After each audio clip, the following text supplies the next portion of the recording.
Hey everyone, my name is Varansika, here again with another video. Today we're going to be going through a pretty iconic problem.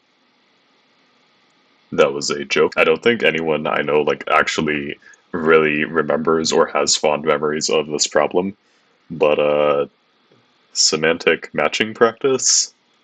Woohoo! So since it's about time we dug into one of these, we're going to be starting with NACLO 2023F, a calabash calculation, and this is a 15-point problem.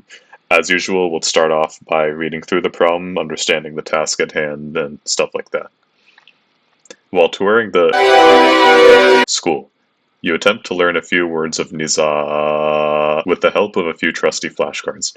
Unfortunately, someone failed to print the flashcards double-sided. Your job is to match the Nizaa left and English right back together. Okay, and now we'll look at the tasks. Write the letter of the English translation that corresponds to each Nizaa word or phrase. And then for our second task, actually I'm not doing this, whatever. Write the Nizaa translation for each English word or phrase below. And so we scroll up, we see all the Nizaa words and the English things we have to match. And real quick, we'll also look at the notes below. So we'll start off. Nizaa is spoken by about 10,000 people in Cameroon. Is a species of tree that thrives in the rainforest.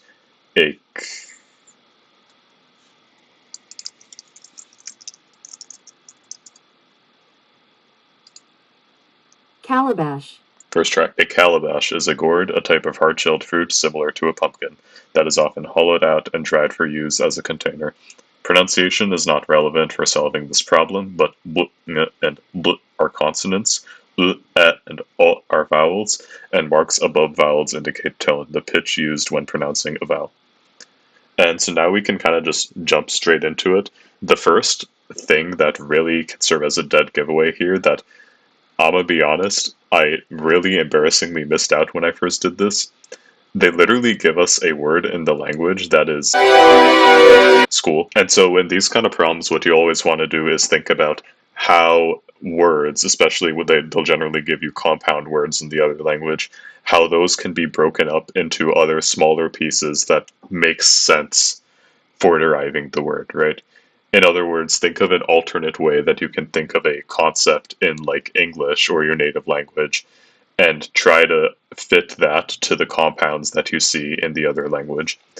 That may not make a lot of sense right now. I promise it will make sense as we kind of get through this. But we'll start off here in this word, school. We have two elements here, and one of these, this first element, we actually do see over here in 18, Cebu, and then we have this other element that we don't really see anywhere else in the actual corpus, but no matter, because now if we think about what kind of goes on at a school, right? How might the speakers of a language that doesn't have its own kind of native word for school conceptualize and construct a word for school, right? And so you can think about, what do you do at a school, right? Well, you go to a school and you learn, right? And if you're being real clever about it, what you may have noticed is, if we scroll down, one of the words they ask us to get a translation for, even though it doesn't actually exist in the corpus, is to read.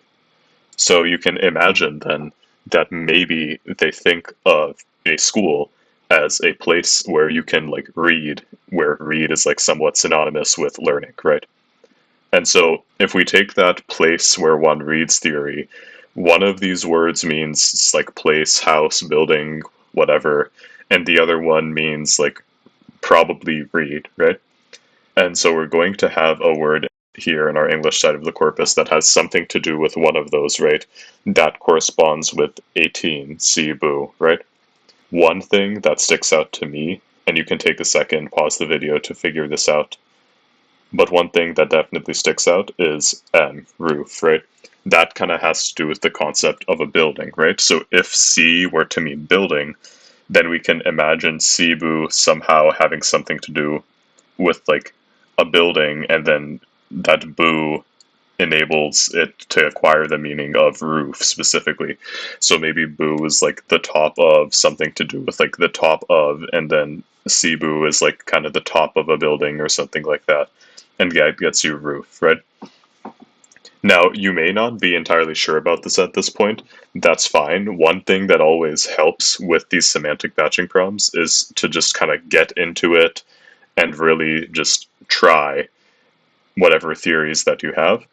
If they don't work, then, like, I don't know, boo friggin' who, bro? But if you do turn out to be right, then congratulations, we are so proud of you. So we'll start off with this theory that C actually does have something to do with a building, and Cebu is roof. So our first correspondence we can come with is 18M, and we can write that kind of theory over here. Guys, I promise I'll copy this properly someday. First try, you saw nothing. And so this has something to do with building top, probably. Another thing to think about is that generally languages, when they do form compounds, will have a specific way that they do and specific other like processes associated with it. So what we see here is that this top kind of word, this boo, however, whatever it actually turns out to mean, is essentially modifying the word we have on the left building by referring to a subset of things related to buildings, right? So you can think of this concept in terms of the English word chocolate milk. So chocolate milk, in this word, basically chocolate is a kind of modifier and milk is a general word referring to a general category of things, and the word on the left serves to kind of specify that into a specific thing relating to milk, in this case a specific type of milk. But if we swap that and make it milk chocolate, then this time milk is kind of modifying the word chocolate. So we're taking the broader category of chocolate and narrowing it down to specifically chocolate made mainly with milk. And here, this language seems to have the opposite kind of order, where the thing being modified actually goes on the left, whereas in English it goes on the right, as in chocolate milk or milk chocolate. And so we can keep that in mind as we kind of go for the other things. We can see if we have Nimbu 17, that's some noun name, which probably means something, and then something about the top of a name, probably, or something like that, but we can't be too sure as to what exactly it means right now. Speaking of not being too sure about it, we do helpfully see the word boo standalone in number 5, and so that means that one of these words in the English corpus has to actually mean something around that whole top thing, right? And so, again, you can take a moment to figure out what that word might be, but if you look through it, I think the one that works best here is I, right? So head. It seems kind of weird to be referring to the roof as the head of the building, but it does also, you can see how it works, right? That it's like at the top, just like how the head is at the top of the body, right? And so we can replace top with 3 question marks after it with just head, and then we can write 5 I, and that's boo equals head. So now that we have this word boo figured out, there are still a few other words with boo, specifically 2 other words with boo. That's 14 ni gerchi boo and 17 nimbu. And so now we have to kind of figure out what those mean, right? Now, nim, we know that it also has its own standalone word in the corpus. We're not really too sure what it could mean, but let's kind of look at this and think about what are the other things that could have something to do with, like, a head, right? And here you may be kind of confused because you see, like, there's hairdresser, right? Obviously, the hair is on the head, so maybe that could be referring to one of them. But there isn't really anything else that can be easily referred to as something to do with, like, a head, right? So we'll just take what we have for now, we'll take what we can get and say, okay, one of 14 or 17 means hairdresser, right? And so if we think about, okay, we have these other 2 words in 14, we have ni and girchi, right? That word, girchi, doesn't occur any other time, but ni does occur exactly 2 other times, right? And if we can think about what this word must mean, right? And you might remember from task 2, one of the words that we had to deal with was to shave, right? So thinking about the fact that to shave is somewhere in our corpus, we can expect that if ni gerchibu was hairdresser, then one of the words would have to be like something around maybe a person who like does something, and then the other word would have to be like to shave, right? And given the general order we have so far of we have the general noun and then the thing that modifies the noun before after that, ni probably is person who does like a thing, right? Or maybe just a person, right? And then girchi is probably to shave. So we can write that down in here, that 14h is, oh wow, it's crazy how it magically types itself. That's actually unreal. So this is probably person shave head, something like that. And so then if going by this theory, because again, at this point, all of this is theory until we basically have a complete answer. This could very well be incorrect. But if ni does mean person, then ni chun and ni quang are also referring to different kinds of people. And if we look in our English corpus, we only have two other professions. One is carpenter and the other is hunter, and nothing else really refers to humans. So one of 13 and 15 is carpenter, and the other is hunter. So we can write that down real quick, that 13 is either C or J, and then 15 is also either C or J. And so now we can write these down to... So now what we can do to figure out which one is which is we can play a little bit of a counting game, right? So what we're going to do is that, let's say 13 was a carpenter, right?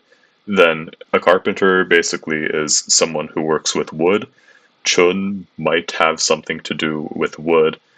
Alternatively, if Ni Chun or 13 was hunter, then Chun would have something to do with hunting wild animals, right? So what we're going to do is we're going to count the number of times outside of carpenter and hunter that something to do with wood occurs, and that's something to do with hunting or like just animals in general. Actually, that's a bit too vague, but like hunting wild animals occurs in our English data set. And if we look through our kind of Niza side of things, we have Chun Fuang, we have Chun Nim, and that's it. So we see Chun 2 times, whereas Quang, outside of Ni Quang, only occurs once in Sing Quang. And so if we look for words that might have something to do with wood here, we have, in the English side, we have A, which is, as you'll recall from the notes, a type of tree, and then we have S, which is tree bark. That's 2 times. Therefore, our thing with wood has to be Chun, and then Quang has to be the other thing, right? And there isn't really much to do with hunting here, but you could go off of the theory also that wild bird maybe has something to do with Quang, because it's specifying wild there, so maybe Quang means hunting wild animals or something like that. But who knows? All we know is that for sure, Chun has to mean wood, tree, has to be something relating to wood or a tree. And so Ni-chun is person, wood / tree, something like that. And we can conclude that 13 corresponds to C, while 15 must correspond to J. And this has to be person and then some word that has something to do with hunting, maybe wildness of animals, or etc. There are a lot of different possibilities here. In the meantime, we have definitively figured out another word here, and that's chun, right? So chun has something to do with wood or trees. In this case, I guess tree is better because we have a type of tree, and then we have tree bark, right? And so there are 2 words that have chun in them, and then 2 words that have trees involved. One is 8, that's chun fuang, and the other is chun nim. So here again, and this is, if it I guess isn't clear already, a major strategy with semantic matching problems. We're going to play the counting game again. We're going to look for these unknown words fuang and nim, see how many times they occur, and from that, if we get helpful information, try to figure out what they might mean and which one is which out of 8 and 9. Because remember, between 8 and 9, one of these is A and the other is S. So the thing that sticks out here is that fwang only occurs one other time in the dataset, and so we'll write that down here, x1, basically indicating that fwang only occurs one other time that we have to worry about. Nim occurs many times, so it occurs once in bnim in 2, it occurs again in dognim 11, it occurs again on its own, and then it occurs again in 17 and in 20 and in 21. I don't even know how many times that is because I forgot to count. So if we think about what fwang and nim could be, one of these is tree bark, the other is a type of tree that thrives in the rainforest. So one of these could have something to do with perhaps rain or water or something like that. The other might have something to do with being like the covering of the tree or something like that. Now, with that water theory in mind, there is a much easier thing you can do here. You know that nim is a standalone word, so between water and weird covering type thing, one of these has to have its standalone words, and wouldn't you look at that, water is in the dataset. However, even if you performed the counting strategy here, you would only be able to find one thing that really fits the bill, and that's fingernail, right? So, and that checks out with the fact that fwang only occurs once, and at the same time tells us that chomp fwang is probably fingernail, but we'll get to that in a second. For now, we know nim, chun nim is wood/tree, maybe tree in this case, water, and therefore is A, also known as, and the other one is S, and that corresponds to tree bark, right? Or I guess tree covering slash, yeah, we'll just go with covering. And so 6 has to correspond to G. So that's fingernail. And we can say maybe that this has something to do with, chom has something to do with finger, and then fwang is, of course, our covering. In other words, kind of fingernail, right? And helpfully, we do have one other word that contains chom that's immediately after 7. And we also have only one other word that has anything to do with fingers, that's little finger. And so we can conclude that chom wing is probably little finger, or in this case, finger little, right? Wing is probably some sort of word that indicates littleness. Now, once you really start to dig into semantic matching problems, it can be hard to keep track of what you've eliminated and what you have, and understanding that can be really helpful for making further connections. So, and this is really something that you should start earlier, but now that we're at this stage, it would help if we cross out the things that we've already identified on each side. So on the nizah side, we'll take a pen. We have 5, 6, 7.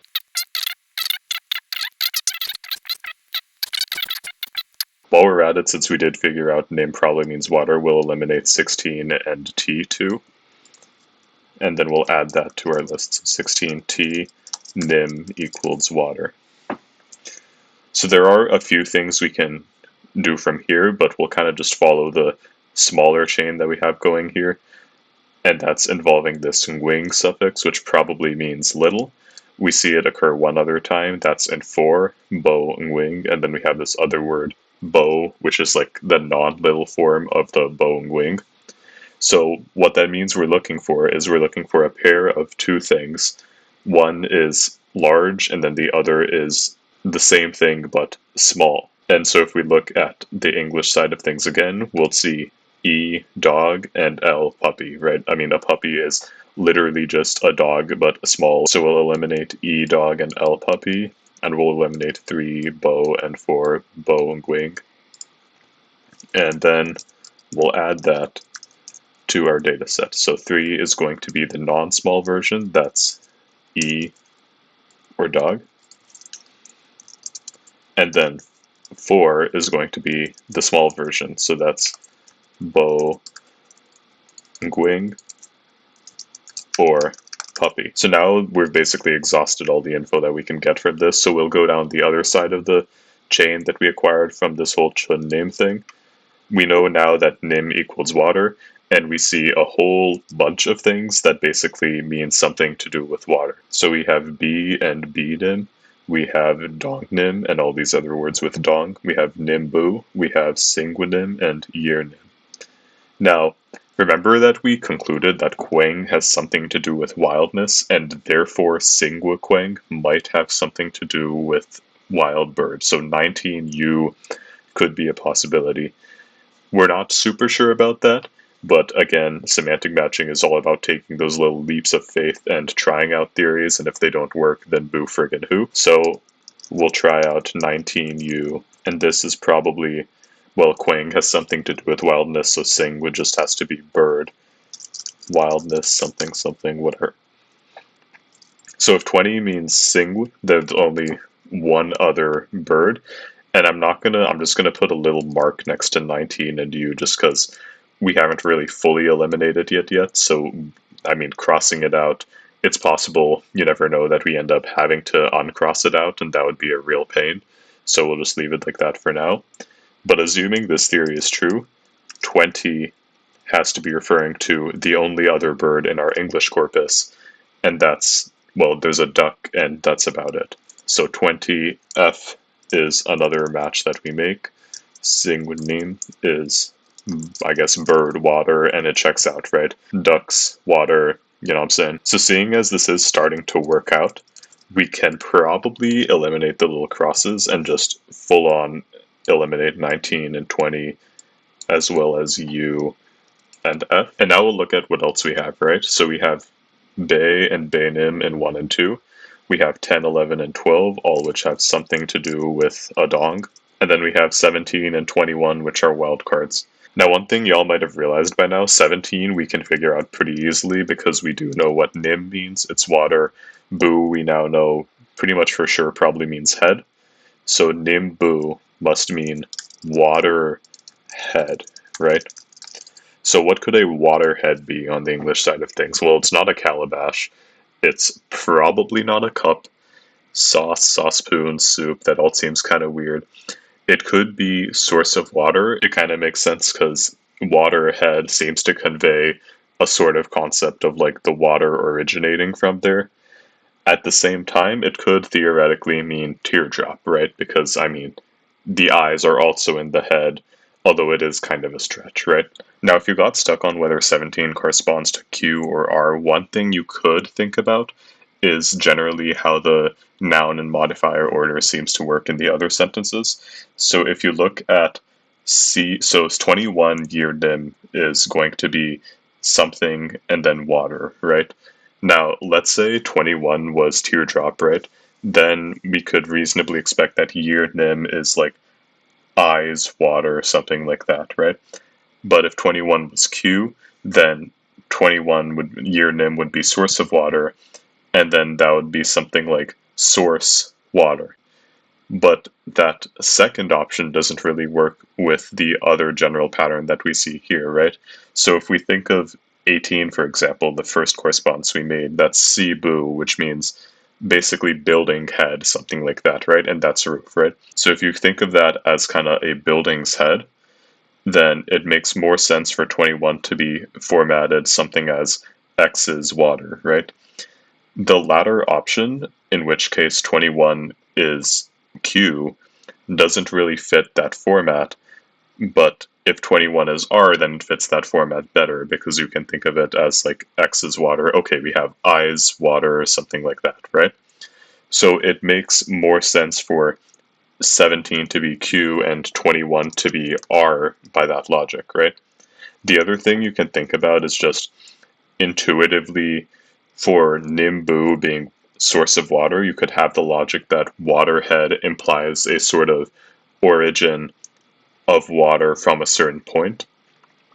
Whereas it could also, if you're assuming 17 corresponds to R, then you're going with the logic that, well, the eyes are in the head and the water is coming out of the eyes. So you could say water coming out of the head and that means teardrop.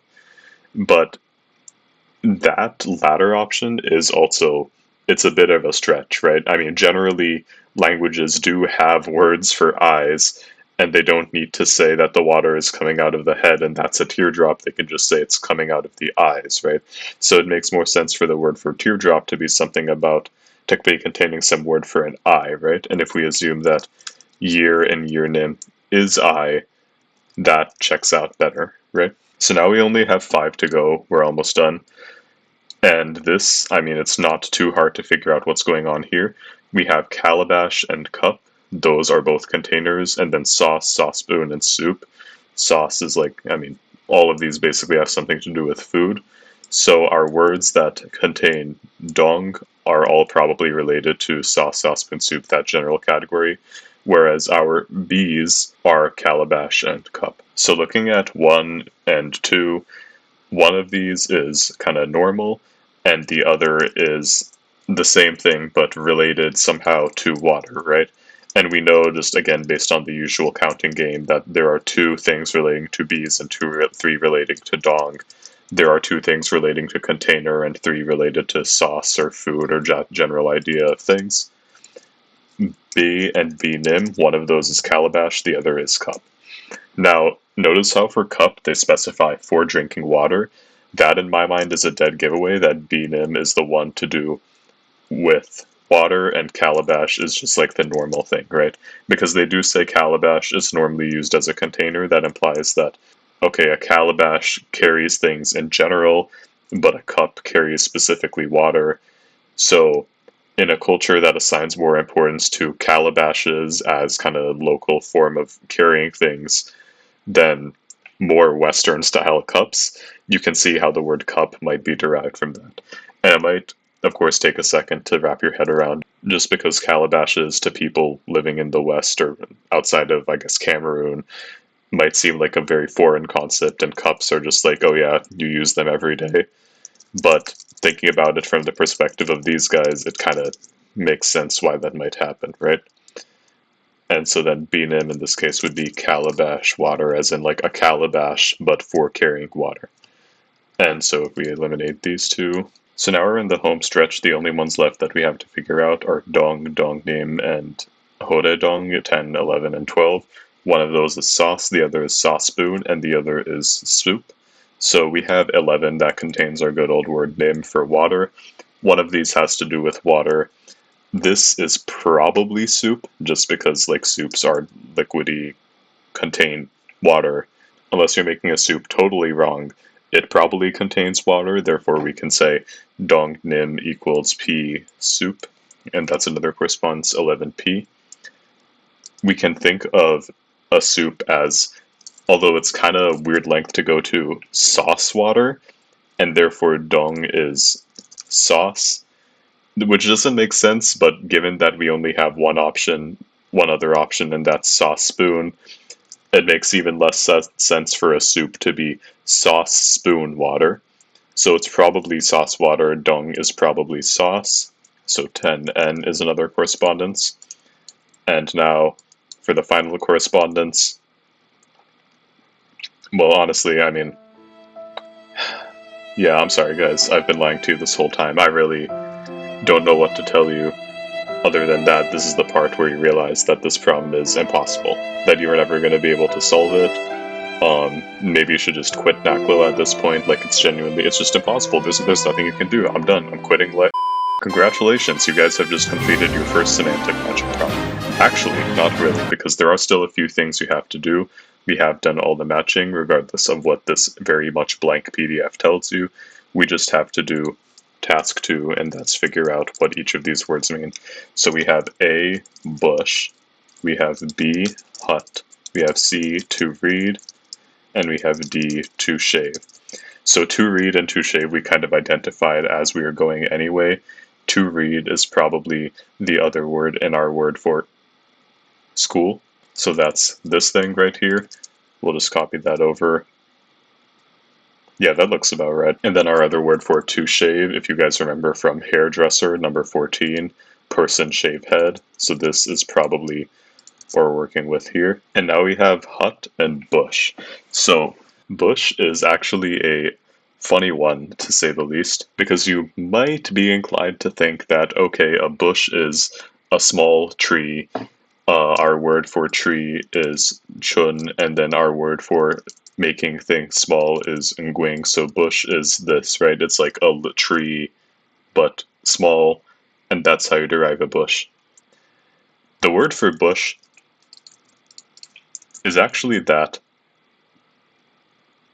Welcome to semantic matching problems, guys. So, like, real talk, there isn't really much way to avoid things like this. It tends to happen in semantic matching problems that you have a solution that works and makes very much sense, but it turns out it's not correct because you can't read the minds of the people who coin words in other languages, I guess. If you did write Chun Guing for this one, I don't really blame you. It's just, it turns out that the answer is quank, right?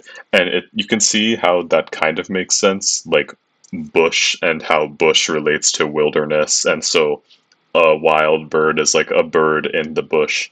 And then a hunter is like a person who operates in the wilderness and therefore like a person of the bush or something like that, right? But it's actually quang, one that is much easier to figure out, hut. This is C, right? We already have this word C that has something to do with some type of building. It would make sense if that word was actually just hut, right? Because then our word for school would just be a hut for reading, hut to read, you get the idea. And then our word for roof is just the hut head, like the head of a hut, top of the hut, you get that idea. So hut is probably C. And with that, for real this time, congratulations, you have just completed, maybe with one wrong answer, your first semantic matching problem. I hope you guys enjoyed this video. I certainly did not. If you want more content like this, which I, by the way, really hope you don't in this particular case of semantic matching, then please do like and subscribe, or just do that anyway. Guys, please, these videos take so long to record. As always, please do let me know if you have any other videos besides semantic matching ones that you guys want me to go through, and I'll see you next time.